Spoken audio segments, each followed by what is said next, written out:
Welcome back to the my new video guys and my YouTube channel guys. Today friend we are going to talk about guys how can we on reading mode in our Poco phone. Friends you want to on guys your reading mode setting in a Poco phone. So how can you on how can you use guys your Poco phone brightness setting. Today I will show you in this video guys.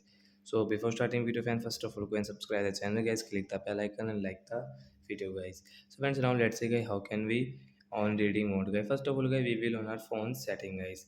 After on phone setting guys, scroll it friends, you can see guys your Poco phone guys your display setting. So just click on your display setting and guys again scroll friends, you can see guys your reading mode setting guys you want to on guys, you can on from here. And guys you want to on guys your reading mode schedule, so friends you can on and off from here in your Poco phone.